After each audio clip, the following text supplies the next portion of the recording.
James Gallagher introduced the bill this week. It would amend a law that was put in place by then-Governor Ronald Reagan.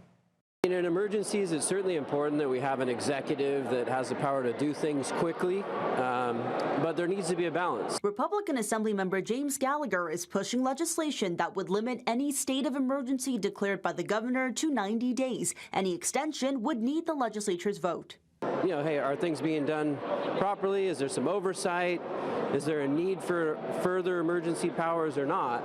And I think that was a problem during COVID-19, is that this just extended for a very long time. Under the California Emergency Services Act, which was established in 1970 by Governor Ronald Reagan, the governor has the authority to proclaim a state of emergency in areas affected or likely to be affected by any emergency. That gives him the authority over the legislature to dedicate state and federal resources. Is to cut through the proverbial red tape and expedite procedures and funding. Per the nonpartisan legislative analyst's office, in these situations, the governor has extensive authorities, often exercised through executive orders. Take the pandemic. According to his website, Governor Newsom issued 58 COVID-related executive orders. Newsom declared a state of emergency in March 2020, then stay-at-home orders 2 weeks later. The state did not fully reopen until June 2021. A lot of people, Democrats and Republicans, last time who felt like there needed to be more role for the legislature.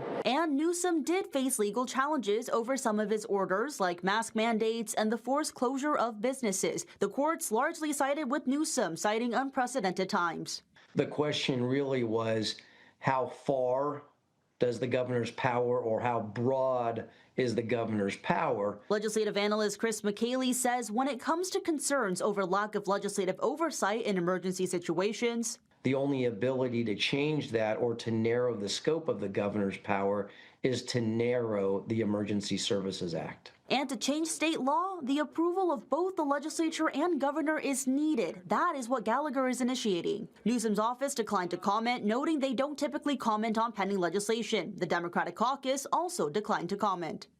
And we want to note we reached out to various agencies representing local restaurants, businesses, and jurisdictions to see what the local impacts of state mandates are. They declined to comment as the bill is still in its early stages. Jenny Ha, CBS 8.